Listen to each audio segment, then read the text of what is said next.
Buenos días a todos. Os doy también de nuevo la enhorabuena y agradezco muchísimo que nos acompañéis en esta conferencia inaugural de la 7ª edición de las Jornadas de Lingüística y Cognición, que será impartida en esta ocasión por un destacado lingüista con una amplia trayectoria profesional y académica.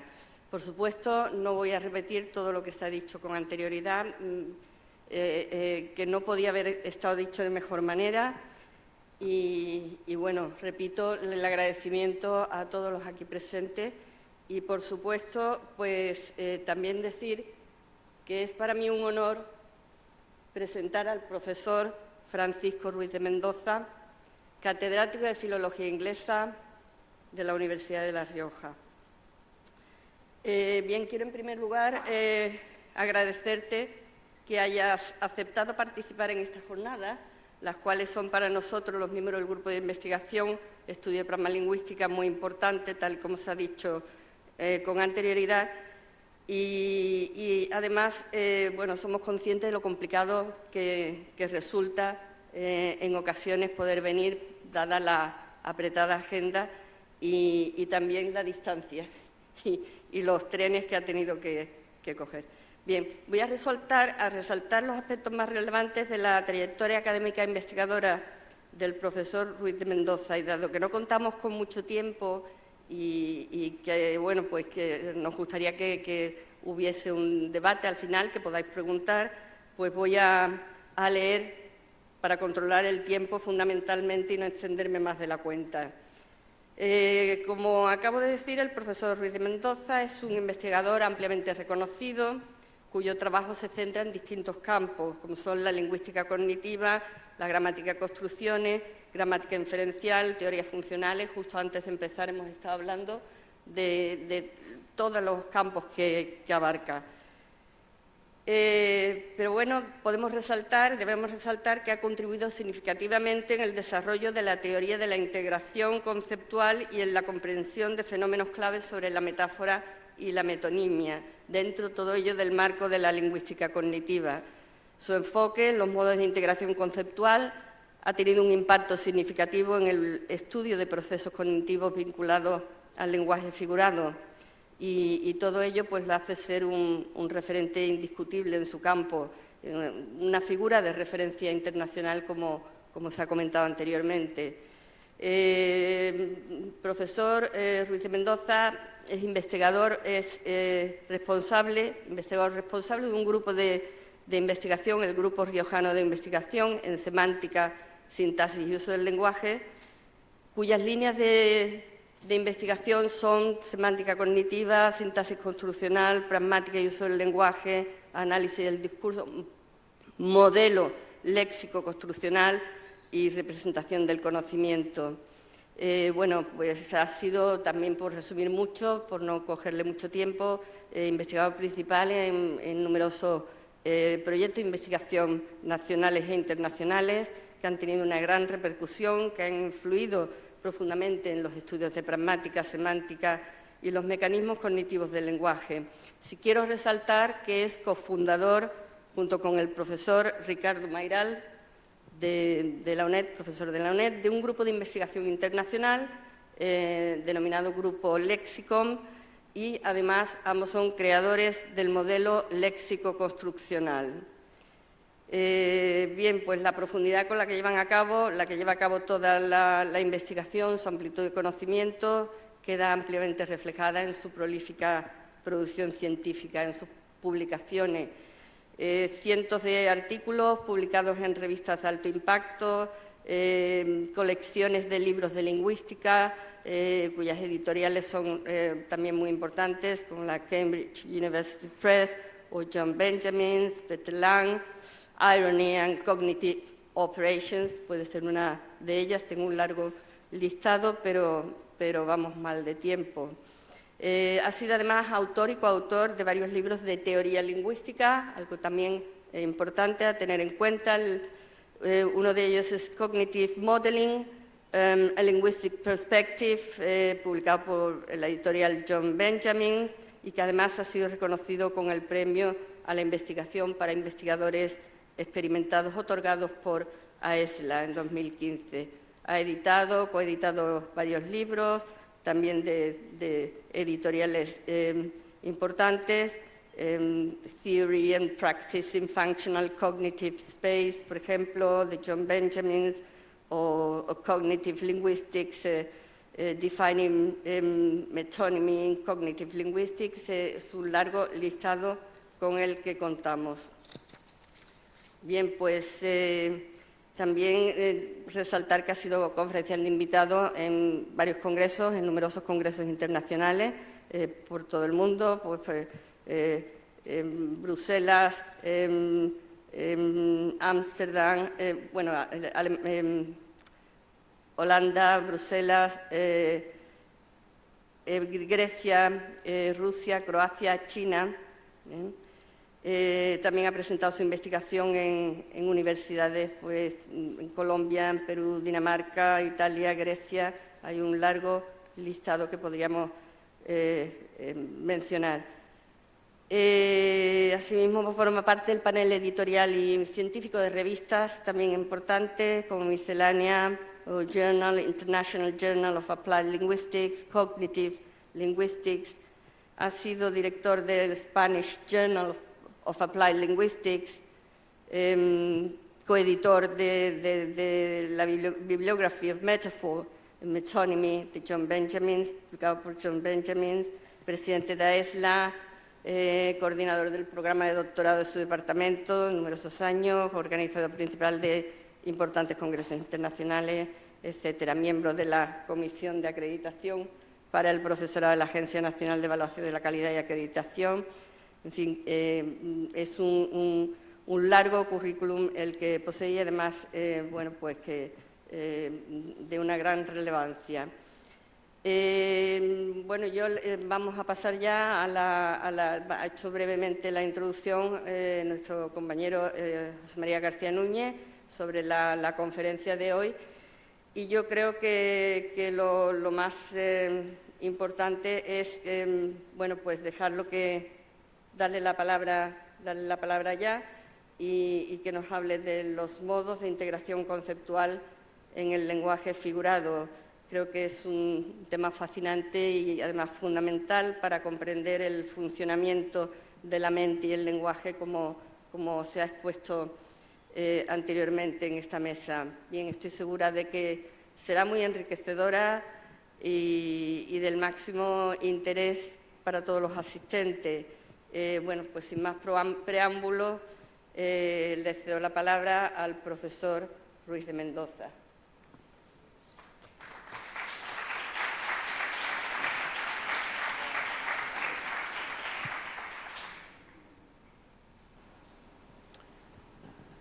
Para mí es un auténtico honor y un privilegio el haber recibido esta invitación y poderme encontrar hoy aquí con ustedes. Muchísimas gracias por la generosa presentación de mi trabajo. Me ha hecho pensar que cada vez soy más mayor. Entonces, pues uno va acumulando cosas, ¿no? Y sobre todo expresar también mi agradecimiento al profesor José María García por haber hecho de host, de anfitrión mío, de una manera absolutamente impecable desde el principio del momento de la invitación hasta llegar aquí. Y, por supuesto, a todos mis compañeros y colegas de esta universidad que también han estado conmigo. Hemos estado hablando de lingüística, no tenemos remedio, pero es lo que toca, ¿no? Es nuestra pasión. Pues, bueno, ¿de qué voy a hablar hoy? Esa es la gran pregunta, porque, claro, si miran ustedes el título, modos de integración conceptual en el lenguaje figurado, pues uno podría decir, madre mía, vámonos de aquí, ¿no? Pero realmente es algo más sencillo.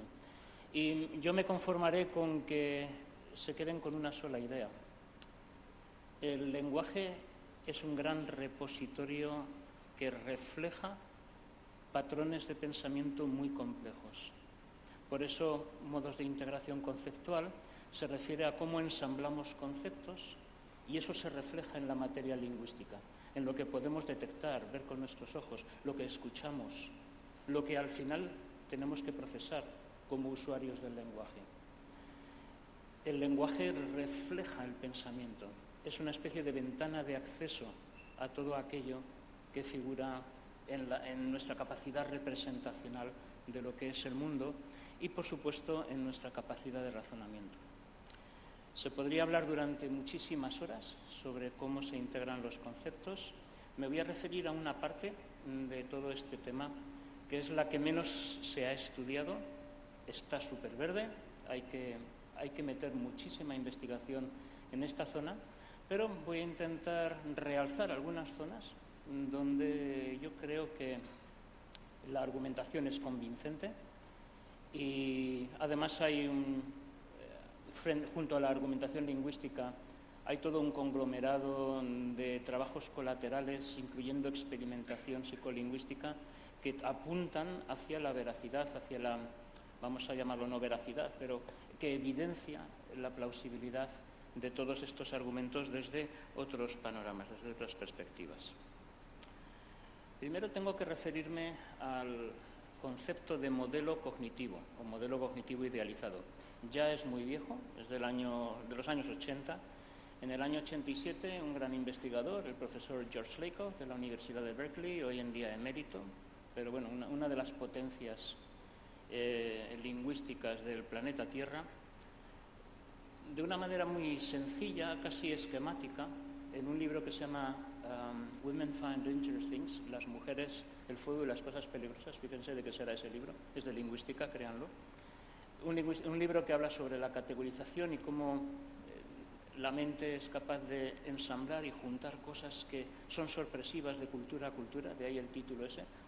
Hay un categorizador lingüístico en una lengua de Australia que aglomera de alguna manera esos conceptos aparentemente tan poco relacionados, ¿no? Él expuso en ese libro, de manera muy sintética, una gran idea. Es una idea que luego no se ha desarrollado hasta sus últimas consecuencias, sino que está todavía pendiente de ser investigada. Y es la idea de que realmente, cuando hablamos de conceptos, en la semántica están interesados en cómo nosotros estructuramos a través del lenguaje, damos acceso a la estructura de los conceptos. Corrientes como el estructuralismo, la lexemática, han trabajado muchísimo en eso, ¿no? Él decía, bueno, los conceptos son muy ricos y realmente lo que hacen es capturar no solamente aspectos de la realidad, cómo la percibimos con algunos sesgos, sino que también los conceptos tienen un origen o vamos a llamarlo un basamento mejor, un basamento de tipo inferencial. Es decir, toda estructura conceptual me permite inferir y me permite razonar. Son fundamentales al razonamiento humano. Y nos adentraremos en esta idea con más detalle después. En su esbozo, él dijo, si vamos a hablar de conceptos, hablemos de modelos mentales, de cómo representamos la realidad y cómo razonamos con ella. Y propuso la existencia de 4 grandes tipos de concepto o modelo cognitivo. Los marcos mentales, eso es una teoría que no era suya, ya la había trabajado un colega, Charles Fillmore, en la propia Universidad de Berkeley. Decía, bueno, eso es simplemente, pues yo qué sé, una silla, una mesa, una patata, un automóvil. Todos estos conceptos son conjuntos de propiedades que se pueden describir proposicionalmente mediante enunciados. Una silla suele tener 4 patas. Una mesa, pues, es un lugar donde se apoyan objetos y se puede escribir, etc. Se pueden definir, se pueden describir estos conceptos mediante afirmaciones, aseveraciones. ¿No se me oye? Vaya. Si no, me lo pego a... ¿Ahora se me oye? Bueno, pues no lo voy a repetir todo otra vez, ¿no? Tenemos el concepto de modelo cognitivo y luego 4 grandes tipos de modelo cognitivo. Uno, el marco, que representa objetos del mundo y también eventos, situaciones, etcétera, estados. Luego está el concepto de esquema de imagen, que no es tampoco de él, es de Mark Johnson, que fue un colaborador de George Lakoff, o lo ha sido, bueno, todavía están en contacto. Es el concepto de esquema de imagen, que son estructuras espaciales que refleja el lenguaje. Yo, por ejemplo, digo, estoy en mala situación. Estoy hablando como si yo estuviera físicamente dentro de un sitio, pero realmente no estoy físicamente en mala situación simplemente un conjunto de circunstancias que me pueden afectar de una manera abstracta, no necesariamente de una manera concreta. Ahora, estoy en el aula magna, eso sí sería una situación física. Los esquemas de imágenes son una gran fuente de inferencias metafóricas. Algunos ejemplos son el de esquema de contenedor o recipiente, al que he hecho referencia hace un momento con el ejemplo, o el de parte todo. Los objetos se componen de distintas partes que configuran el todo.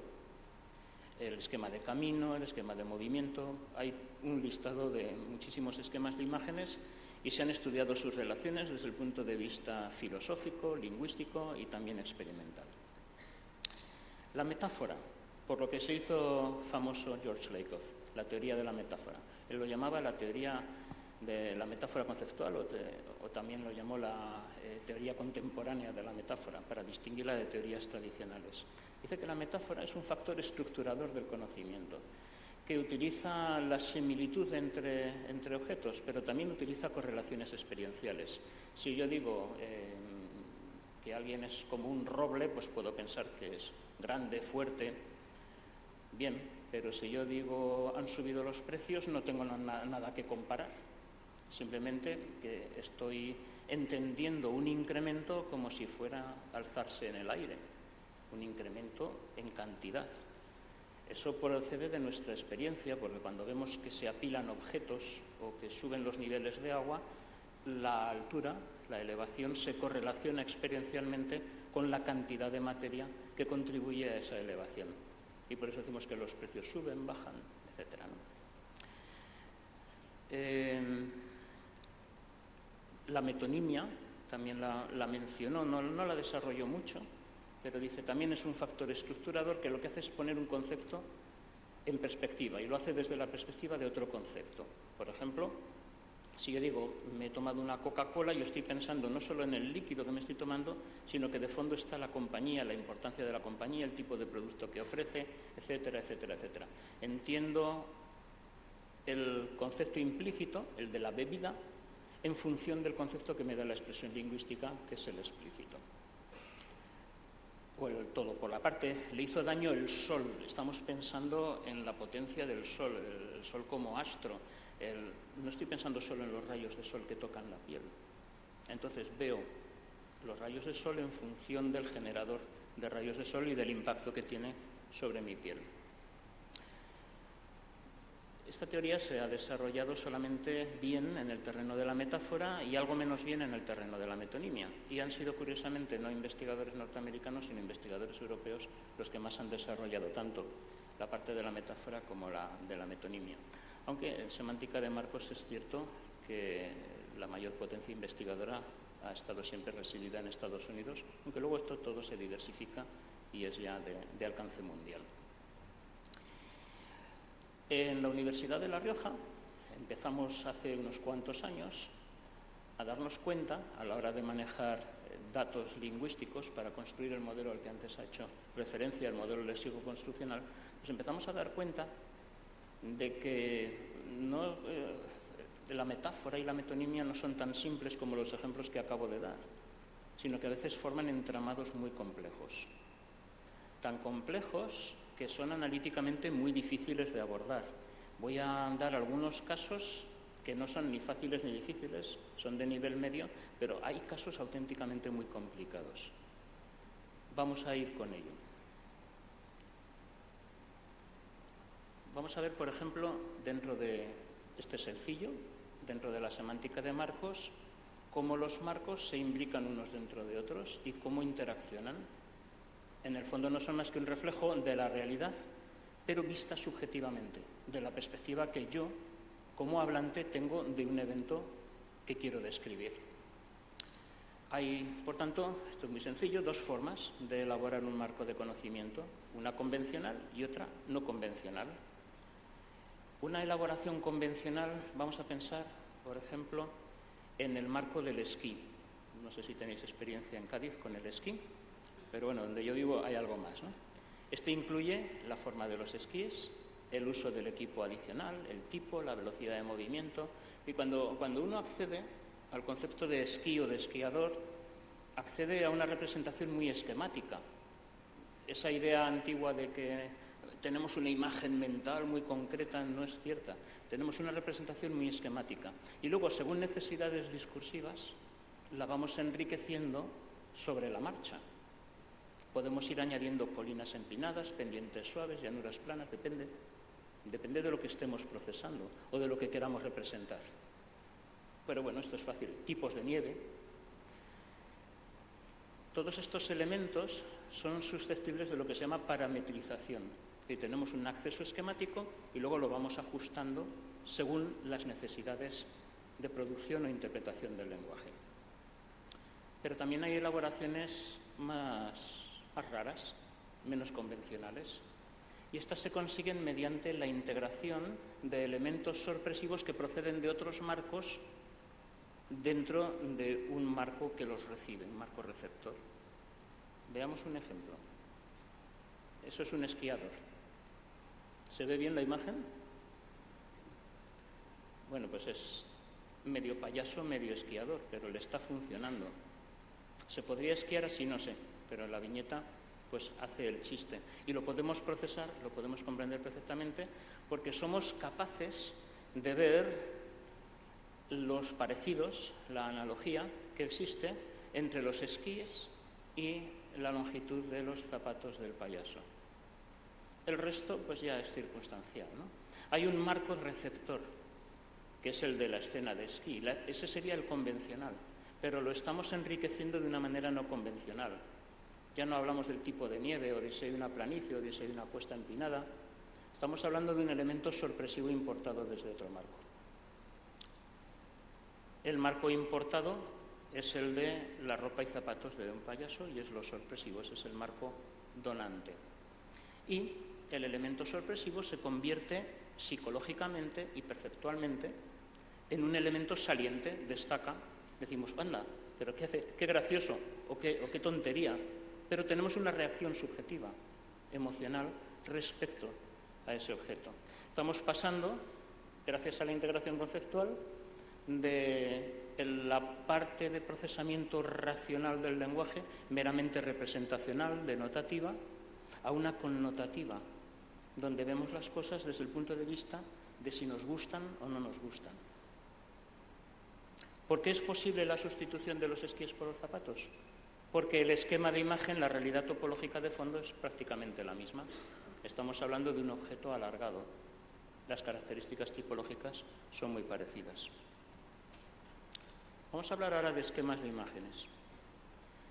Antes he comentado el esquema de contenedor, haciendo alusión a esta aula, pero también a, expresiones como está en mala situación, o está en mal estado, o en buen estado. Los esquemas de imágenes se pueden integrar unos dentro de otros y entonces se producen complejos de esquemas de imágenes. Cojan la oración "el barco va sin rumbo". Aquí tenemos al menos 3 esquemas de imágenes para poder procesarla. El esquema de movimiento es lógico si un barco no está estático, si está avanzando.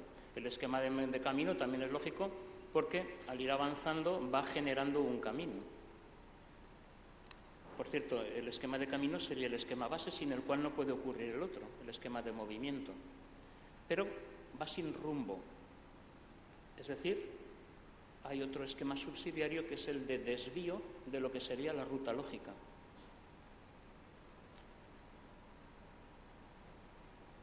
Esto es un barco sin rumbo, el de detrás tiene rumbo, el de delante, que es el que capta nuestra atención, va a la deriva. Y lo que hace es combinar estos 3 esquemas de imágenes. Otra vez, igual que con el ejemplo de los zapatos del payaso, ¿qué es lo saliente? La falta de rumbo.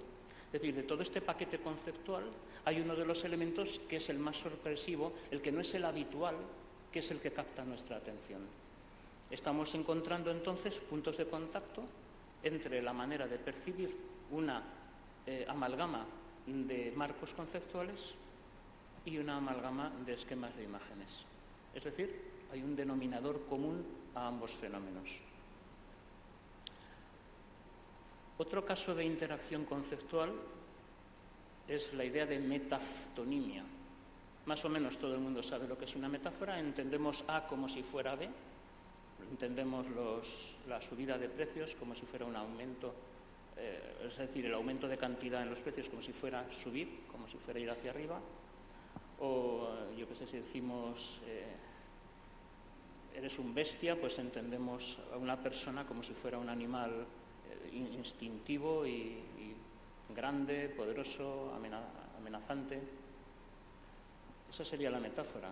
La metonimia simplemente es un salto conceptual donde entendemos el concepto meta en función del concepto fuente. Bueno, pues la metáfora y la metonimia a veces interactúan y se integran. Un lingüista de la Universidad de Amberes, Louis Gossens, en el año 90, él está jubilado hace muchísimo tiempo y no hace ya estudios de lingüística, se dedica a otras cosas, pero nos dejó un gran artículo, un gran trabajo. Él hacía muchas cosas de modalidad en gramática, etcétera, y navegaba entre distintas corrientes lingüísticas con bastante facilidad, una auténtica figura dentro del pensamiento lingüístico. Hizo unas incursiones en la literatura de la lingüística cognitiva y se dio cuenta, con un sencillo corpus de datos muy pequeño para la época, estamos hablando de los años 90, hoy en día amasamos datos gracias a nuestros medios informáticos, pero aquello fue una recogida en un corpus pequeño, pero en ese corpus pequeño él se dio cuenta de que la teoría tradicional lakofiana de la metáfora necesitaba desarrollo y propuso el concepto de metaftonimia, que se ha popularizado y hoy en día cuando se habla de interacciones entre metáfora y metonimia se utiliza esta etiqueta, metaftonimia.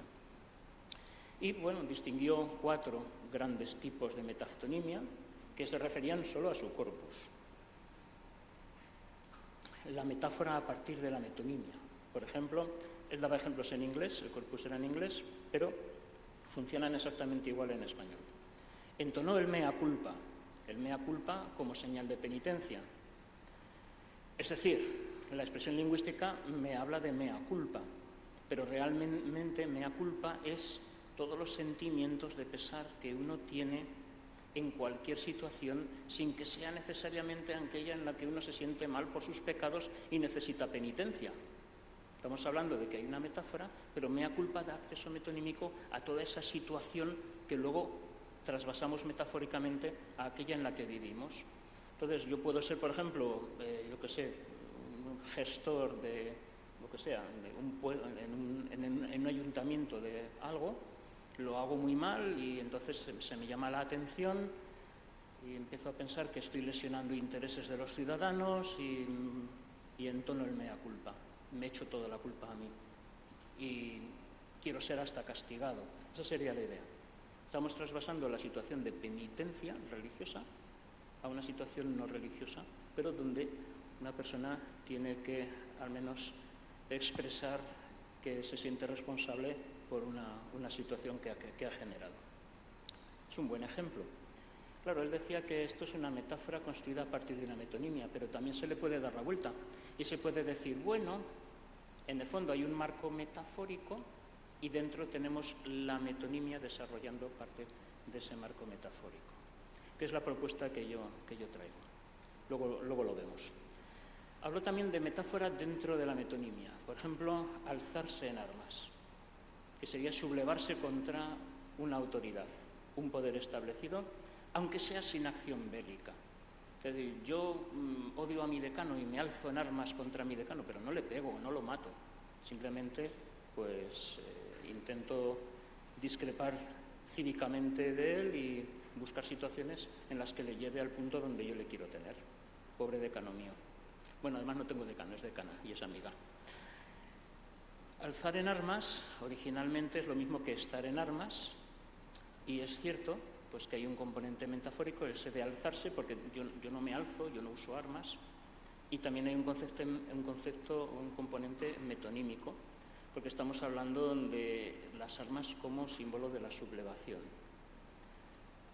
Ciertamente hay metáfora y hay metonimia, pero también este es otro patrón que podríamos decir, bueno, hay un marco metafórico, el de estar en armas, y luego hay un componente metonímico que desarrolla parte del metafórico. También ahí debería poner C y D, lo siento, pero me ha jugado el autocorrector una mala pasada. C y D. La tercera es metonimia dentro de la metáfora. la entenderán muy bien. Morderse la lengua es refrenarse de expresar lo que uno realmente piensa. ¿Por qué? Porque la lengua representa la capacidad de expresarse. Y la acción de morderse la lengua se aplica metafóricamente a la de guardar silencio en cuanto a un tema. Entonces, no necesariamente te muerdes la lengua para no decir lo que realmente piensas, simplemente tienes cuidado, eres prudente, cambias de tema, pero decimos que eso es morderse la lengua. ¿Por qué? Porque al morderse la lengua uno no puede hablar, se me nota, ¿no? Si me muerdo la lengua no puedo expresarme. De nuevo hay un marco metafórico y una metonimia. No sé si están dándose cuenta de que en el fondo el A, el B y el C son lo mismo. Tenemos un desarrollo metonímico de una metáfora que tiene dos dominios, el A como si fuera B. Y luego, uno muy raro propuso esto de desmetonimización dentro de un marco metafórico, que yo creo que no lo ha entendido nunca nadie y yo tampoco aspiro a entenderlo demasiado, pero intento explicar lo que quería decir el profesor Goossens. Cojamos el ejemplo de prestar apoyo de boquilla. De boquilla quiere decir sin realmente querer dar apoyo. Es apoyo nominal, pero no es real. Él decía que se pierde la metonimia por la cual la boca expresa o representa la capacidad de hablar. Y por tanto esto pasa a significar apoyar solamente con promesas frente a acciones. Es decir, solamente lo dices, pero no vas a hacer nada. Entonces, él decía que se desmetonimiza la idea de boquilla, pero la metonimia es necesaria para entender que la producción verbal conlleva la promesa, con lo cual no hay una desmetonimización. Entonces, creo que este es un caso de análisis fallido. Reorganizando un poco los datos de Goossens, algunos nos dimos cuenta de que los tres primeros casos eran más o menos lo mismo y que el último caso también era más o menos lo mismo y que había casos que no había identificado Goossens. El A, B y C se podían entender como una expansión metonímica del dominio fuente de la metáfora. Yo voy a hablar de A como si fuera B. Como si fuera B lo expando o lo elaboro metonímicamente y eso me ayuda a entender A. Y luego faltaba también estaba el caso D, de desmetonimización, en el fondo lo que era que aquello que dices contiene una promesa, vas de mayor a menor, entonces sería una reducción metonímica. Y le faltarían dos, expansión metonímica, que son los inversos de los anteriores. Si antes teníamos expansión del fuente de la metáfora, expansión del meta de la metáfora, y reducción del fuente de la metáfora versus reducción del meta de la metáfora. Tendríamos entonces la posibilidad de reinterpretar todos estos ejemplos. El mea culpa, pues eso es entonar un rezo litúrgico tradicional como señal de pesar. Normalmente uno se pegaba así en el pecho, el mea culpa, mea culpa, mea culpa, y eso es aplicable a cualquier otra situación. En el fuente que tenemos, el rezo litúrgico, y se accede a esa idea desde la metonimia. La metonimia elaborada construye el dominio fuente de la metáfora. Alzarse en armas. Bueno, se refiere a alzarse en armas para comenzar un acto bélico y se aplica luego a cualquier otra situación. Dominio fuente lo elaboro metonímicamente y me lleva luego al meta de la metáfora. Lo aplico a la situación que no tiene que ser una situación bélica. Morderse la lengua para evitar hablar es aplicable a cualquier situación en la que se mantiene silencio voluntario. Me muerdo la lengua para no poder expresarme, ese sería el fuente, pero en el meta no me estoy mordiendo la lengua, simplemente soy prudente. Aquí está la representación. Morderse la lengua, da acceso a morderse la lengua para evitar hablar, y eso se aplica a cualquier situación en la que se mantiene silencio voluntario. El caso de prestar apoyo de boquilla decía que era un caso de reducción metonímica del dominio, el meta de una metáfora. En el dominio fuente aquí hablamos de prestar apoyo de boquilla. Esa es la metáfora. Tú no estás prestando nada literalmente. Ese es el dominio de la donación o de la prestación. Prestas un objeto, prestas un servicio a un prestatario. El dominio meta de esa metáfora, ¿qué sería? Cualquier situación en la que vas a ayudar a alguien, y eso da sentido a toda esta expresión. La boquilla tiene un desarrollo metonímico que va de la boca a la acción de decir algo si ese algo es una promesa. Y ese sería el desarrollo metonímico. Aquí tendríamos la representación. Vemos que, a diferencia de la primera, donde teníamos un desarrollo metonímico del dominio fuente de la metáfora, aquí lo que tenemos es un desarrollo metonímico por reducción del dominio meta de la metáfora.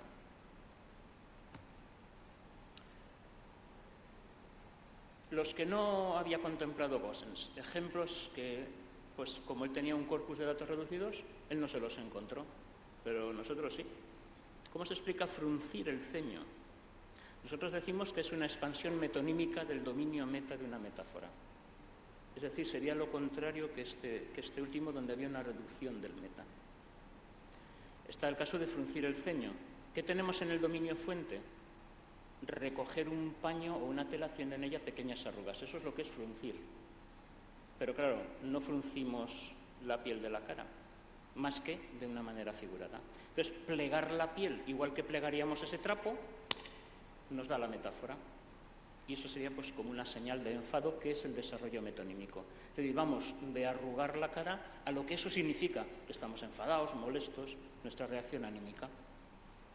Vemos el cuadro, la figura, nos representa que el dominio meta tiene un desarrollo metonímico por expansión, no por reducción, como el de la figura anterior. Este caso es muy interesante. ¿Qué pasa cuando decimos Steven Pinker es el Einstein de la psicolingüística? Bueno, todo el mundo sabe quién es Einstein y casi todo el mundo sabe quién es Steven Pinker. Si estudia psicología, cognición, es un gran... Claro, no es como Einstein, no tiene esa talla, pero bueno, en la metáfora siempre hay un poquito de hipérbole, de exageración. Esto se llama parangón. Utilizamos a alguien o algo como modelo de otra situación que a lo mejor no es para tanto, pero nosotros lo que queremos es hiperbolizar. Luego hay una metáfora. ¿Qué tenemos en el dominio fuente? Pues al señor Albert Einstein. ¿Por qué? Pues por su intelecto superior. Es decir, ya tenemos una primera metonimia. Vamos del concepto de Einstein a su gran intelecto. Sabemos muchas otras cosas de Einstein. Era antibelicista, tenía talento musical, se afeitaba por las mañanas, a veces no. Sabemos cosas de Einstein que no entran, que no son relevantes aquí, pero sí el intelecto superior. Eso es lo que genera la metonimia. Y en el meta, Pinker, con un gran intelecto en el dominio de la psicolingüística. Nos importa poco todo lo demás. Yo no sé si está casado, soltero, si se afeita, no se afeita, me da igual, porque lo que me interesa es su intelecto, que es lo que se resalta en el parangón. Esta sería la representación y es una reducción del dominio fuente que tiene su trasunto en el dominio meta. Otra vez tenemos una elaboración metonímica de un dominio metafórico. Estamos explicando el parangón como una mera interacción de metáfora y metonimia. Es una metaftonimia. ¿Para qué quiero hablar de parangón cuando puedo hablar de metaftonimia? Estamos simplificando todo el entramado de descripción lingüística. Otro fenómeno, el de las cadenas metonímicas. Este es complicado. Hemos identificado 4 patrones: expansión más expansión, expansión más reducción, reducción más expansión, reducción más reducción. Vamos a ir con algunos. ¿Qué quiere decir estar en cabeza o encabezar? Por ejemplo, encabezó la manifestación. ¿Y por qué usamos la cabeza? Bueno, los dibujitos ahí pues nos lo explican. Cuando alguien está corriendo y va en posición de cabeza, de alguna manera la cabeza es saliente desde un punto de vista perceptual. La posición de la cabeza relativa al cuerpo hace que la cabeza nos impacte y no nos fijamos en el resto del cuerpo, nos fijamos en la cabeza. Claro, la cabeza representa esa posición relativa de la cabeza respecto al cuerpo, al correr.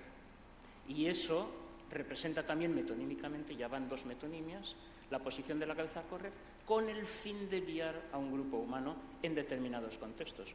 El corredor a lo mejor no está liderando al resto de los corredores, pero hay otros contextos, como el de una manifestación, en el que sí, el que está al frente, cuya cabeza es visible, está liderando al resto, y se nos dan las 2 metonimias. Es una señal de liderazgo solo a través de 2 metonimias seguidas. Eso es una cadena metonímica. ¿Existe expansión más reducción? Sí, tener labia, que quiere decir tener labios, es decir, tener verbosidad persuasiva, gracejo al hablar, es decir, ser de Cádiz. En el norte somos más serios, no hacemos gracia. Los labios son metonímicos por la acción de hablar, y eso es metonímico por el modo de hablar. Vamos de los labios por expansión a la acción de hablar y luego por reducción al modo de hablar. Y tenemos la explicación de tener labia. Instrumento por acción por modo de actuar. Aquí tenemos la representación. Instrumento por acción por modo. Expansión, reducción. ¿Hay reducción más expansión? Más difícil en español, pero se empieza a dar. Una vez escuché en un hospital a una enfermera decir: hay que ponerle no sé qué a la vesícula de la habitación 20 o algo así. Hay que ponerle no sé qué a la vesícula. No, se refería al paciente. Me hizo gracia, ¿no? Entonces empezamos a utilizar el lenguaje a veces un poco metonímicamente al modo anglosajón. Quiere decir que hay contacto cultural y lo convertimos en algo útil y corriente, ¿no? En español antes esto no se decía, pero ahora se puede decir. Copleston está en la estantería de arriba, o en la estantería grande. Copleston no está ahí. Copleston, el gran maestro de la filosofía, que escribió la gran historia de la filosofía en 9 volúmenes, que todos os habéis estudiado, ¿verdad? Yo tuve que estudiarme algún volumen en aquella época. Copleston es metonímico por la obra de Copleston, pero cuando dices que Copleston está en la estantería, no es la obra, sino los libros que contienen la obra. Hay dos metonimias. Es decir, necesitamos ir al medio de presentación, al medio de transmisión de la obra de Copleston. Sería esto: el autor representa la obra y la obra al medio de transmisión. En español es más natural decir el Copleston está en la estantería de arriba, pero ya se puede decir Copleston está ahí. Hay también cadenas metafóricas. Hemos estado viendo las metonímicas. Os doy un solo ejemplo. Mirad esa frase, la sacamos de un corpus. El grupo se desgajó del tronco original con el nombre de cistercienses de la estrecha observancia. Solo enfocaros, por favor, en se desgajó del tronco original. ¿Qué es eso que se desgajó? Se separó. Decimos, bueno, pues ya está. Había un tronco principal y esto se separa. Realmente no es solo eso. Hay un dominio fuente metafórico que es la separación de parte de un objeto de todo el objeto. Luego, un segundo dominio que sería un dominio meta del anterior, por el cual la separación física de parte de un grupo de personas, por el cual vemos la separación física de parte de un grupo de personas frente a todo el grupo. Y finalmente eso se aplica a un contexto institucional donde nadie se separa físicamente de nadie, simplemente no crees ya en ello. Entonces es una separación de tipo abstracta, institucional. Aquí viene representado. Tenemos un objeto, lo podemos descomponer en partes, ese sería un dominio fuente metafórico, se aplica a la disgregación física de miembros de un grupo, donde realmente los miembros se van físicamente y se trasladan a otro sitio, y luego nadie se tiene por qué ir de nada. Todo puede ser hasta telemático. Simplemente ya no comulgamos con ese grupo. Y dejamos de asistir, dejamos de estar con ellos, no publicamos en sus idearios, etc. La separación institucional. ¿Nos dais cuenta que los dos primeros dominios, uno es fuente y meta, el segundo es meta y es fuente del tercero?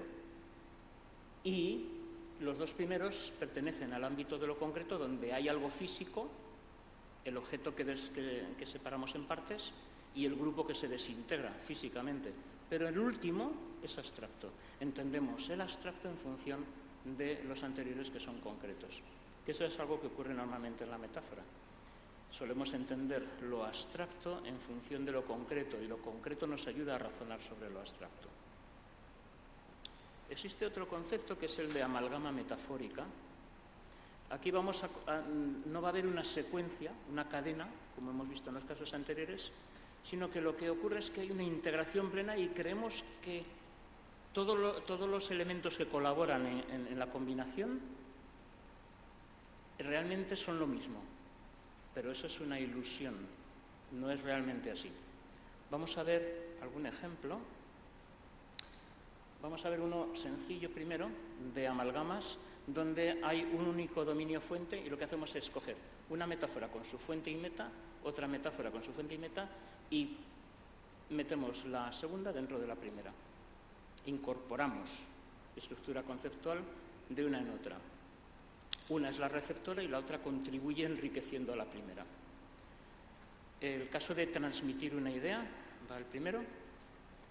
Transmitir una idea es una metáfora por la cual la idea es un objeto en movimiento, como cuando decimos, coges la idea, lo pillas, o estas ideas se me escapan. No, las ideas no son objetos, pero las tratamos como si fueran objetos. Y claro, ¿qué pasa cuando tenemos un objeto con nosotros? Lo podemos tocar, lo podemos sentir, podemos derivar información de ese objeto. Comprender una idea es explorar físicamente y perceptualmente un objeto. Esas dos metáforas se nos integran en algunas ocasiones. Por ejemplo, aquí. Cuando tú dices... ¿cuál era el ejemplo que había dado? Transmitió la idea, ¿verdad? En transmitir la idea, yo trato la idea como un objeto que puedo mover, causo que se mueva, llega a alguien, la persona que lo recibe lo explora y lo comprende. Entonces ya tiene la misma idea que yo tenía. Pero claro, no hay objeto que se mueva. Yo simplemente estoy ahora transmitiendo ideas. Si estoy teniendo algo de éxito, estáis entendiendo algo de lo que digo, lo estáis explorando mentalmente, pero no lo estáis tocando. No es una realidad física. En azul abajo tenemos una de las metáforas que se integra en el marco causal de la otra. Un causante de movimiento, que es el comunicador, causar el movimiento es comunicar, el objeto que se mueve es la idea, hay un receptor, que es el destino del movimiento, y recibir el objeto del movimiento es tener acceso a la idea. Una vez tienes acceso a la idea, la puedes explorar conceptualmente. El último de los que está en blanco me da acceso a poder integrar la otra metáfora. Son dos metáforas en una. La de mi jefe es un cerdo. Que no hemos oído decir esto nunca a nadie, ¿no? Esto es de un corpus real. Mi jefe es un cerdo. Aquí tenemos dos metáforas que se integran en una. Una es que vemos la inmoralidad como si fuera suciedad y yo pregunto ¿por qué? Una persona puede ser muy pulcra y ser absolutamente inmoral. ¿Por qué? Y las personas pueden ser animales, pueden ser cerdos o pueden ser tigres o panteras o leones o elefantes. Hay montones de metáforas de animales. Pero ¿por qué puede integrar la una en la otra? ¿Qué tiene que ver que las personas son animales con que mi jefe es inmoral? Bueno, el cerdo es un animal sucio, físicamente sucio, huele muy mal. Cuando estamos en una porqueriza, a mí personalmente me dan ganas de vomitar, no lo resisto mucho tiempo, no estoy acostumbrado. Me provoca náuseas profundas. Claro, si mi jefe también me provoca náuseas profundas, ahí tengo el punto de conexión. Vamos a verlo. Lo que tenemos es una integración de dos conceptos porque hay una relación paralela de causa-efecto entre ambos. Igual que un cerdo me provoca asco, mi jefe me provoca asco. Y eso me permite integrar la inmoralidad es inmundicia dentro de mi jefe es un cerdo. Y en nuestra cabeza viene a ser todo lo mismo. Y los cerdos son sucios moralmente, pero no lo son. Los cerdos son sucios. Mi jefe sí es sucio moralmente. ¿Qué tal la personificación de la muerte? Que nos roba. ¿Qué nos roba la muerte? Nos roba la vida. Por tanto, la muerte es un ladrón. ¿Cómo se explica la personificación? Claro, la personificación nos parece rara y nos vuelve locos, porque dices, la muerte me hace morir, luego es un causante, es un agente de mi destrucción, y la muerte es el resultado de lo que me hace la muerte, porque me muero. Luego es causa y es efecto a la vez, nos explota la cabeza. Pero es muy sencillo. Si lo desglosamos en dos metáforas y vemos cómo una se imbrica dentro de la otra, no tiene demasiada complicación. Nosotros entendemos nuestra vida como algo precioso, un objeto que valoramos. Y también entendemos que los fines de determinados estados son pérdidas. Como un objeto se puede perder, ahí tenemos el punto de conexión. Ahí tenemos la representación. El causante de una pérdida es el dominio fuente, es el ladrón, que nos quita la vida, que causa el fin de la vida. Causar una pérdida, que es robar, es causar el fin de la vida. La pérdida de la posesión es el fin de la vida, que es la muerte. El fin de la propiedad se proyecta sobre la muerte. La relación es de causa-efecto y es metonímica. Si van ahí a la derecha, el fin de la vida, la muerte, nos lleva metonímicamente a la causa del fin de la vida. Y por eso tenemos en la personificación, en la metáfora, la muerte se concibe tanto como agente como efecto, es decir, hay una relación de causa-efecto. Y esto no tendría sentido si no podemos incorporar esa otra metáfora. Una posesión preciosa se mapea o se proyecta sobre el concepto de vida. Si la vida no fuera un objeto precioso, sería imposible elaborar esta personificación.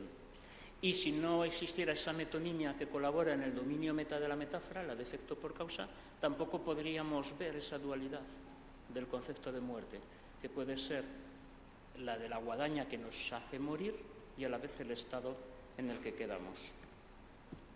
¿Han pensado alguna vez, o habéis pensado, en la sinestesia?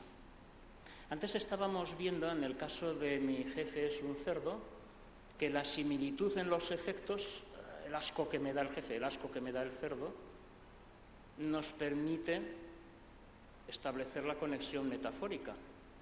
Con la sinestesia ocurre algo parecido. Luego, si esta explicación es correcta, estamos sumando la sinestesia a este otro ejemplo y a este otro ejemplo. Son más de lo mismo. Lo que pasa es que lo llamamos de maneras distintas, como hemos hecho antes con el parangón. Lo llamamos parangón, pero es una metaftonimia. Si tenemos las herramientas analíticas correctas, podemos ver que el problema no está en el armazón conceptual, sino simplemente en el tipo de conceptos que manejamos. Esas son las diferencias. Las diferencias son de diccionario, no de la base que nos ayuda a combinar los conceptos. ¿Qué es un amarillo chillón? ¿Se ve bien en el dibujo qué es un amarillo chillón? El amarillo no chilla, claro. Estamos mezclando vista y oído. Es una sinestesia. Hay muchos teóricos que dicen que la mayor parte de las sinestesias son metafóricas. Estoy de acuerdo. Hay a patadas sinestesias metafóricas. Es decir, lo que hacemos aquí es, otra vez, tenemos un dominio fuente y un meta, y entendemos un dominio en función del otro, el meta en función del fuente. Claro, cuando decimos que es chillón, estamos utilizando el sentido del oído y entendemos el visual como si fuera auditivo. ¿Pero por qué? ¿Qué tienen que ver? Porque claro, en los otros casos pues había alguna conexión experiencial o había alguna similitud, pero ¿en qué se parece el amarillo, que es visual, a lo otro, a lo auditivo? En el efecto, estamos con la misma metonimia, efecto por causa. Igual que efecto por causa me permitía conectar al jefe con el cerdo, porque me dan asco los dos. Aquí se da lo mismo, o igual que en el caso que hemos visto de la personificación. Entonces, resulta que algo chillón me afecta de alguna manera, me perturba, también me llama la atención, se convierte en saliente. Y algo que destaca mucho visualmente por su intensidad de color también me puede llegar a perturbar, no me gusta de hecho. Y resulta que gracias a efecto por causa se me fusionan los dos. ¿Qué es la sinestesia? Lo mismo que esto, lo mismo que esto. Ya no necesitamos hablar de sinestesia más que por decir, bueno, estamos utilizando los sentidos, es decir, la materia conceptual es lo que varía. Pero el armazón que me permite jugar con la materia conceptual es el mismo. Ahí tienen la representación de amarillo chillón, donde tenemos en el dominio fuente y en el meta la actuación de la metonimia y el efecto por la causa. Vamos de la alta intensidad en lo sónico o en lo visual a la causa de la alta intensidad en lo sónico o en lo visual. Esto se complica. Este sí es un caso difícil. Traigo uno, pero tenemos bastantes. Amalgamas de doble dominio fuente. Metieron la droga en su vida a una temprana edad. Esto tiene unas implicaciones para la teoría gramatical tremendas en gramática de construcciones, porque explica un montón de fenómenos, pero no me puedo meter en eso, solamente que lo sepan. esto no es solamente una cuestión léxica, entra dentro de la gramática nuclear de las lenguas. ¿Qué es eso de metieron la droga en su vida a una temprana edad? Estamos presentando un cambio de estado causado como si fuera el resultado de recibir un objeto, la posesión. Los efectos del cambio se tratan como si fueran efectos en la recepción del objeto. Y este segundo dominio fuente es complementario del primero. Vamos a ver cómo funciona. Ahí. Tenemos un único dominio meta y dos fuentes que se complementan. Esto ya no es como antes, que sumábamos el que está abajo al que está arriba, ¿no? Y había como un único armazón con fuente meta y fuente meta que se integran, porque tienen un punto de concomitancia. Aquí no. Aquí tenemos un único dominio meta, no dos metas, pero dos fuentes que se complementan. ¿En qué se complementan?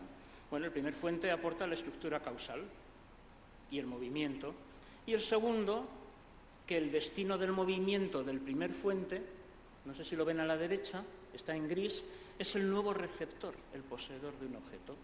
Entonces, en el dominio fuente 2 tenemos el concepto de posesión. En el primero, la estructura causal. Los dos contribuyen a todo el dominio meta, que necesita tanto la estructura causal como una entidad afectada, que es el nuevo receptor del objeto. Cuando yo recibo un objeto bueno, un perfume que huele muy bien y tal, me afecta positivamente, pero si recibo un objeto negativo, por ejemplo, tomo un veneno, pues tengo un problema, ¿verdad? Hay una estructura de causa-efecto y el efecto necesita del dominio de posesión para poder complementar plenamente esa estructura causal.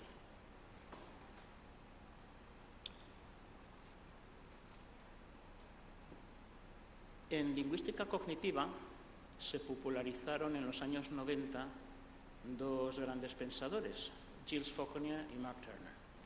Mark Turner fue colaborador de George Lakoff en algunas de sus obras. Y se separaron un poco de la teoría estándar y dijeron, sí, esto de la metáfora, que hay un dominio fuente que me ayuda a entender meta, es para tontos, es más complicado. Y bueno, George Lakoff al principio no estuvo de acuerdo, pero luego, pues hombre, Mark Turner era colaborador, seguidor, todo eso, y al final pues hizo un poco las paces y dijo, bueno, es posible que haya algo ahí, pero realmente nunca lo tuvo en consideración. Sin embargo, ha habido un gran movimiento dentro de la lingüística cognitiva que se ha sujetado a estas tesis.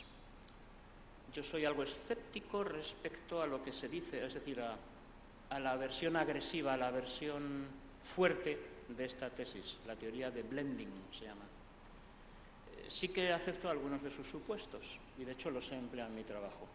Entonces no me voy a meter en los intríngulis de todo esto, pero sí solamente explicar a todos los que están asistiendo hoy que la interacción conceptual no solamente está desarrollada como he expuesto al principio, son desarrollos hechos en la Universidad de La Rioja y nuestros grupos colaboradores en algunos otros sitios.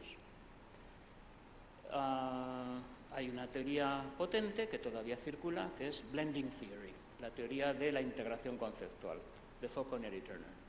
Se basa en el concepto de espacio mental. Un espacio mental no es más que un modelo cognitivo, pero se coge la estructura relevante para determinada operación cognitiva. Ya está. O sea, hay una selección de estructura de un modelo cognitivo.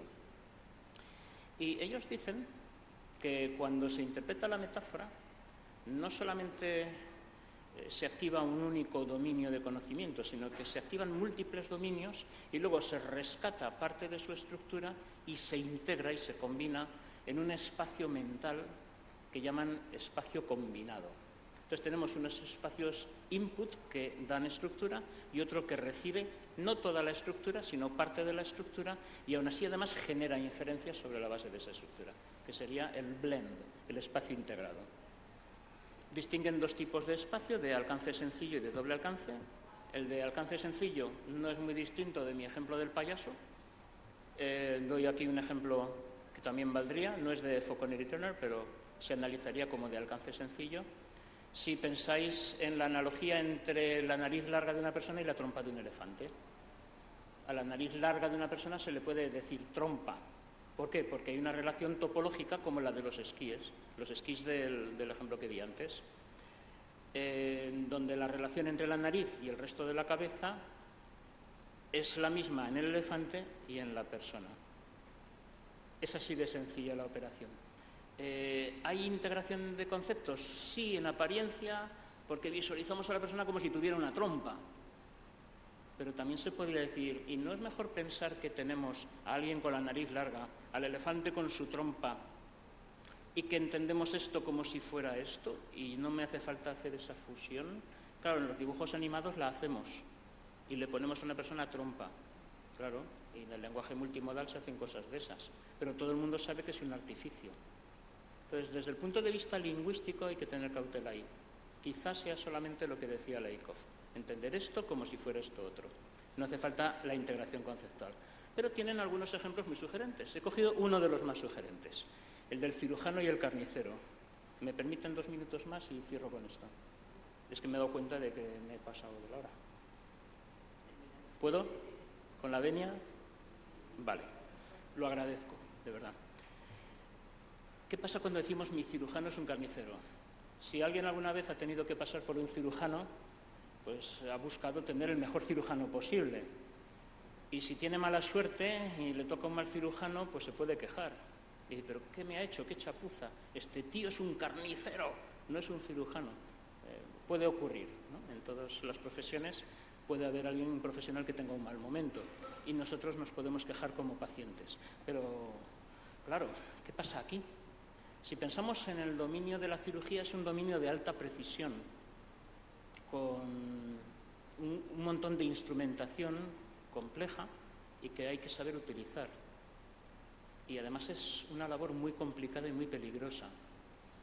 Si pensamos en un carnicero despiezando un animal, cortando y haciendo filetes, no es la misma labor de alta precisión.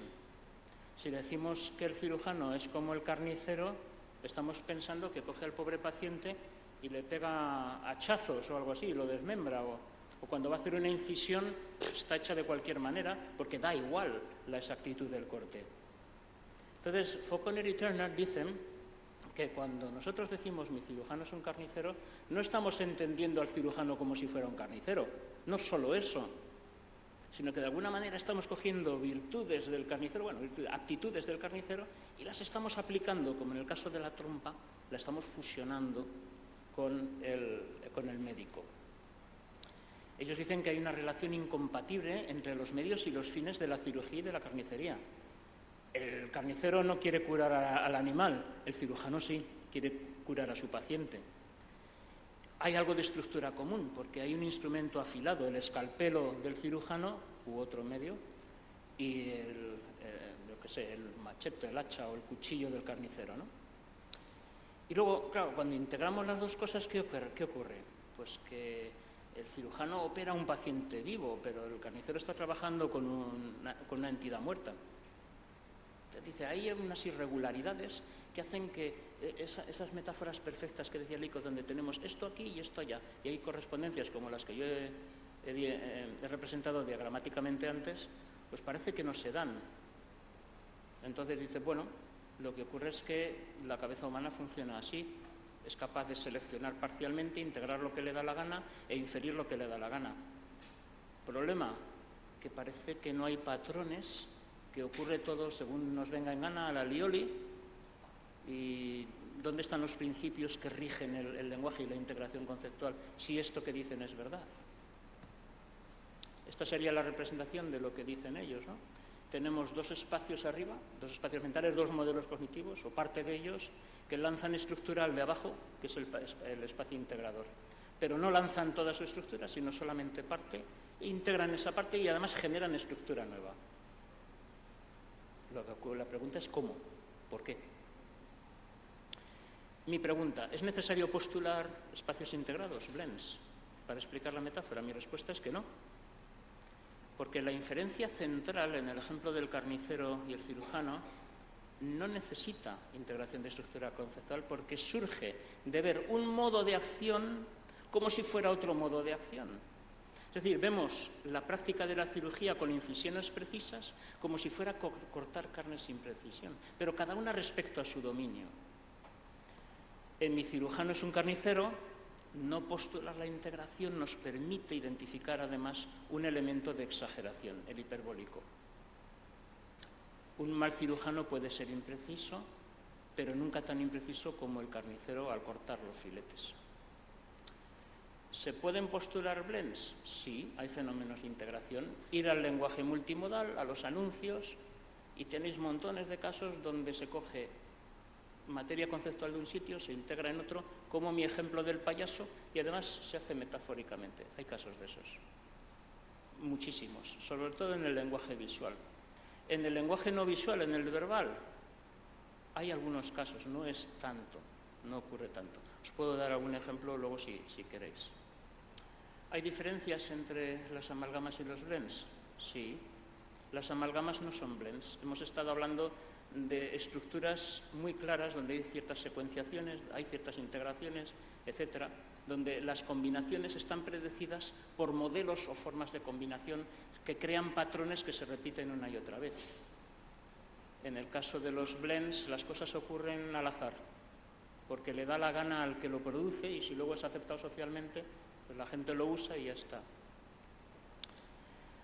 Las amalgamas, sobre todo, se fundamentan en estructuras primarias que están a la base del todo, como los esquemas de imágenes. En los blends no, cualquier tipo de estructura se mezcla con cualquier otro tipo, con lo cual se mezclan niveles de descripción. Entonces creo que no funciona bien, se puede explicar, todos los ejemplos de foco interno se pueden explicar con una teoría clásica que vea los patrones de interacción entre elementos y los predefina de manera precisa. No voy a ir más allá, solamente como conclusión lo que he dicho al principio. Existe gran cantidad de información lingüística que nos permite acceder, que son como una ventana de acceso a lo que ocurre en la mente desde un punto de vista conceptual. Los datos lingüísticos no son definitivos, pero sí nos permiten elaborar una teoría. Antes se hablaba bastante al principio en la introducción de que tenemos que volver un poco a la lingüística teórica, examinar los datos y entonces deducir a partir de los datos como un detective, deducir qué ha pasado y luego ya se evidenciará. El proceso de evidenciación experimental es largo y penoso. Solamente para evidenciar una pequeña cosa, la más simple, hacen falta meses y meses de trabajo con muchos sujetos experimentales, grupos de control, hacer estadísticas complicadas, establecer correlaciones estadísticas. Se puede avanzar muy rápido con datos lingüísticos bien contextualizados y computarizados. Se puede avanzar más despacio, pero se tiene que hacer desde el punto de vista experimental poco a poco con grandes equipos. Nada de esto está ocurriendo hoy en día. Entonces convierto también esta ponencia en un llamado a que resucitemos la lingüística teórica, que está pasando por un periodo de estancamiento, a favor de métodos puramente experimentales que al final no dicen gran cosa porque les falta el armazón teórico de base, o porque se ponen a investigar cosas que en el fondo no son tan apasionantes como las que hoy, como botón de muestra, hemos podido explorar. Y sencillamente esto es lo que les dejo. Estas son algunas de las referencias que he utilizado y muchísimas gracias a todos por su atención.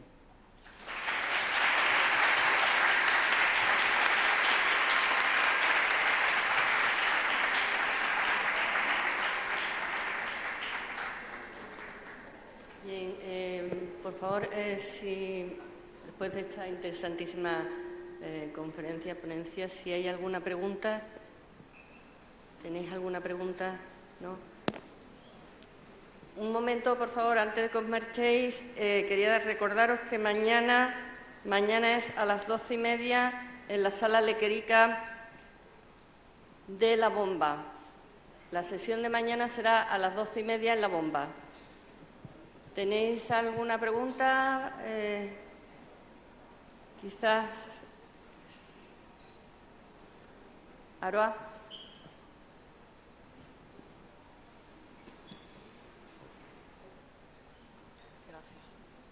Bueno, en primer lugar, darle las gracias por esta conferencia tan interesante.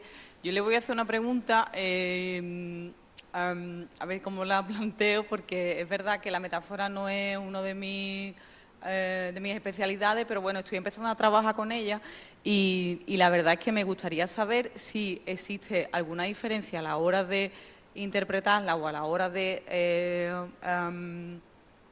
en cuanto a la polaridad que tenga. Por ejemplo, en el lenguaje periodístico se utilizan mucho las metáforas, por ejemplo, cuando se hablan de los inmigrantes, ¿no? Entonces, por ejemplo, se utiliza muchas metáforas relacionadas con el agua, ¿no? Ola o marea, ese tipo de cosas.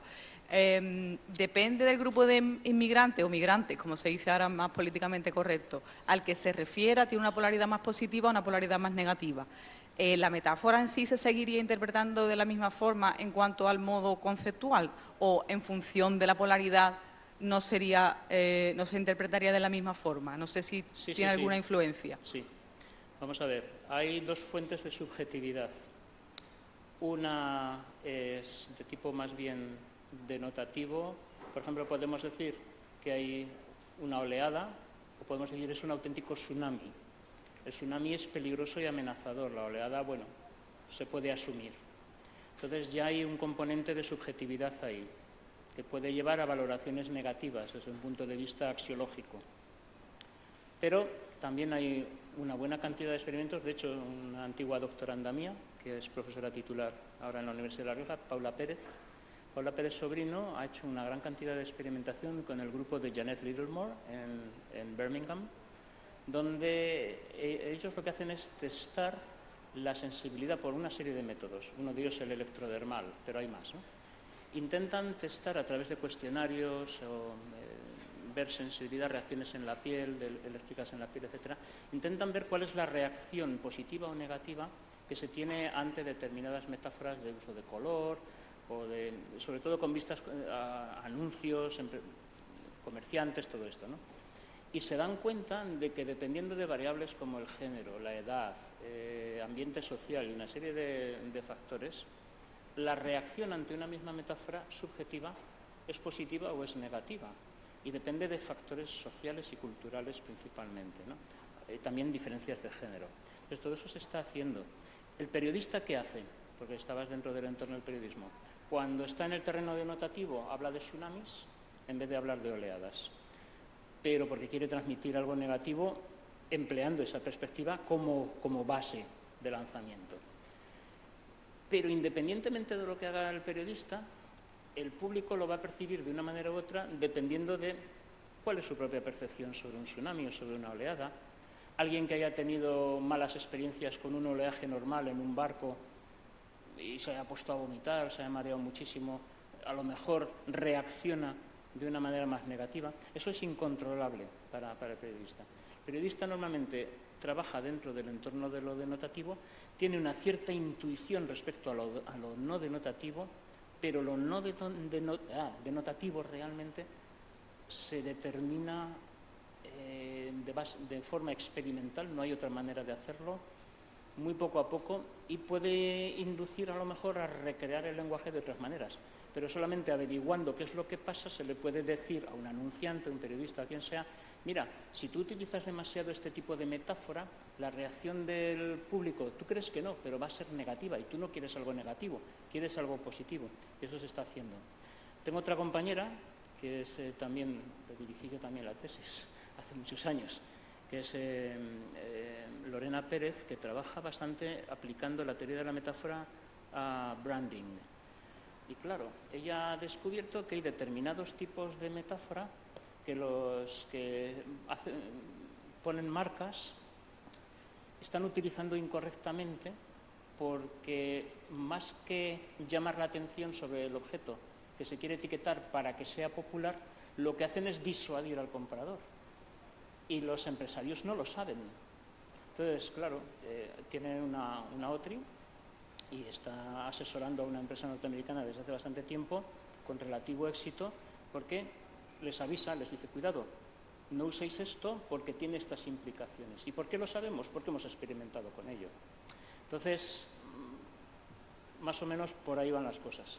Si solo vamos a los modelos lingüísticos, no podemos entrar tanto en esa área. Yo no tengo ninguna razón sobre la base de un corpus, por ahora, para decir, se percibirá negativamente esta metáfora. Yo solo puedo decir, hay una metáfora y su entramado conceptual es este, pero no puedo decir lo otro. Por eso decía, al final de mi intervención, que tenemos que tener este entramado muy clarito, porque nos ayuda luego a hacer bien la experimentación. Si no tenemos todo esto bien, el entramado teórico, la experimentación va a tener problemas, va a ser deficiente y no va a llevar a buenos resultados. Vale, muchas gracias. ¿Alguna pregunta? ¿No? Muchas gracias. Muchas gracias por la conferencia, ha sido muy interesante. Y también gracias por defender la lingüística teórica. Creo que es muy interesante que usted lo diga. Al principio creo que usted mencionó a la lexemática de Cosseriu. Sí. Entonces me gustaría preguntarle por su perspectiva sobre la vigencia de los postulados de Cosseriu, porque creo que a él se le llamó también el lingüista del siglo XXI, y él tiene un trabajo muy interesante sobre justamente la creación metafórica en el lenguaje. Entonces me gustaría preguntarle por su visión sobre este tema. Vale, sí, es una pregunta también muy interesante, porque en principio Cosseriu y el cognitivismo no solamente tienen poco que ver, están contrapuestos. En la lexemática de Cosseriu está el concepto de sistema, que es estructuralista, y te dicen, bueno, de dentro de una red de conexiones, que en el caso de ellos es lexemática, está estratificada, no son conexiones en red, como diría un cognitivista, pero del punto en el que esté determinado concepto dentro de ese sistema emana su significado. Y todo el sistema colabora con rasgos para ese significado concreto. Tú vas al cognitivismo y en el cognitivismo te dicen, no, un concepto es un punto de acceso en red a otros muchos conceptos. La web, ¿no? Tendría más que ver con lo que se hace hoy en día en computación. Entonces está contrapuesto. Cosseriu, en lo que yo le he estado leyendo, ya estoy hablando de hace años que no sigo los que han desarrollado. Durante un tiempo seguí algo los trabajos de Gekeler, pero no mucho más. Entonces, Cosseriu decía, la teoría de los prototipos y todo esto es una teoría errada, porque todo nace y defendía sus jerarquías lexemáticas. Y decía, se meten los cognitivistas, por ejemplo, con la explicación prototípica del concepto de Bachelard, que era uno de los que se manejaban en los inicios del cognitivismo. Bachelard, el solterón, que en español no funciona igual, ¿no? Bachelard es la persona que no se ha casado según las definiciones estructuralistas, y también en gramática generativa antigua se utilizaba como estructura de rasgos para interpretar luego lo que llamaban el output del componente sintáctico. Estoy hablando de la época de las transformaciones de Chomsky. Entonces, bueno, decían, ¿qué es un bachelor? Pues es un varón adulto que no se ha casado. Si no eres adulto no puedes ser bachelor. Si no eres varón no puedes ser bachelor, podría ser spinster, ¿no? Bueno, el cognitivismo dice, ¿qué tontería es esa? ¿Diríais que el Papa de Roma es un bachelor? No lo diríais, sería hasta ofensivo, ¿no?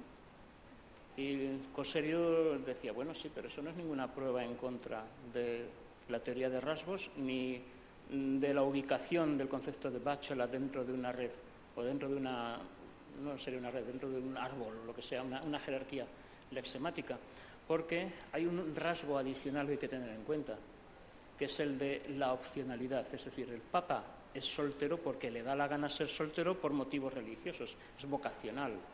Por eso no le puedes aplicar el concepto de bachelor, porque claro, la definición de bachelor como un varón adulto no casado es insuficiente, hay que añadirle más rasgos, se resuelve con más rasgos. Respuesta de los cognitivistas ante eso, tonterías, porque lo que tenemos son modelaciones de situaciones y dentro de la modelación de la situación tenemos compatibilidad o incompatibilidad de conceptos en distintos grados y establecen el concepto de gradación. Entonces, podrás decir que determinado ejemplar de la categoría de varones no casados puede entrar o no entrar dentro de ese marco situacional. Ahí tenemos donde están las diferencias. Yo voy más por esta segunda parte, es decir, no creo tanto en el valor real para una teoría lingüística de la lexemática hoy en día con los descubrimientos que tenemos en teoría de la cognición. No casan.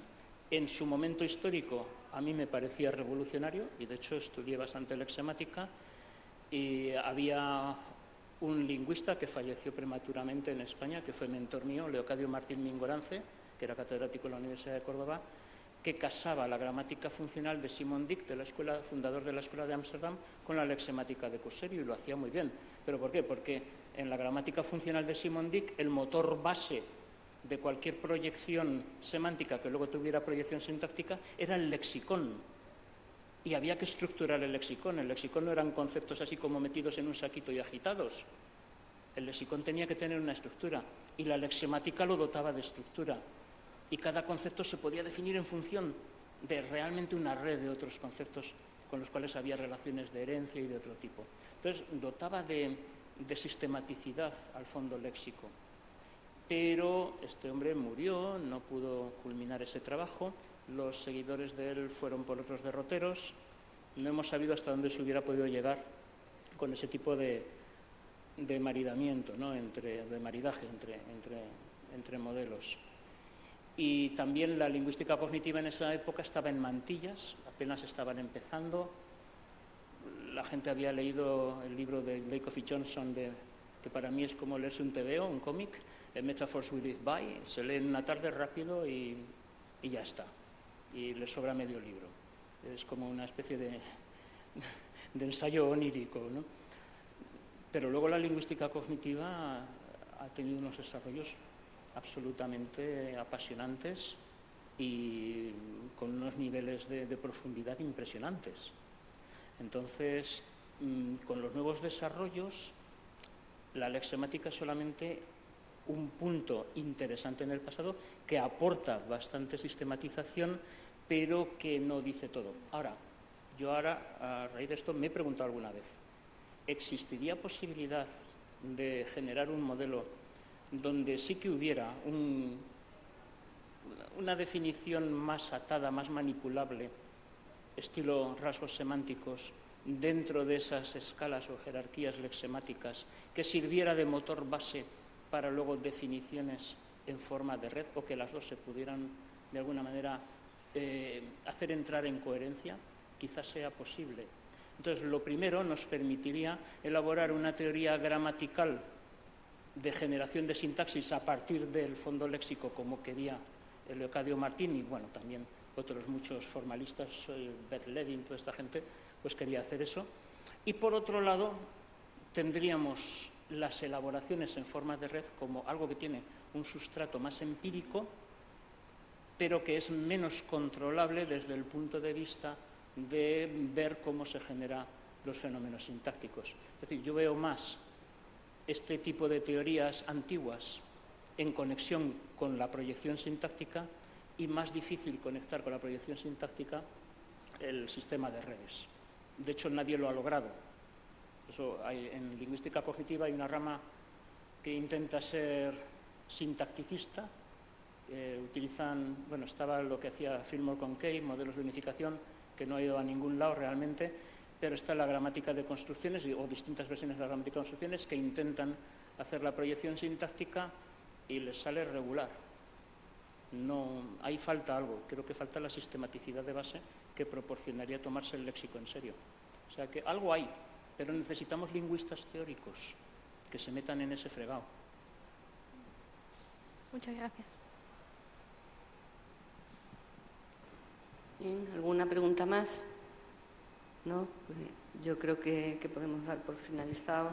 Le agradecemos enormemente al profesor Ruiz Mendoza su intervención, su conferencia tan amena, tan interesante, tan profunda, y yo creo que espero que para los alumnos, bueno, no solo para los alumnos, sino para todos, pues que nos hagan reflexionar y volver a esa lingüística teórica tan necesaria, ¿no?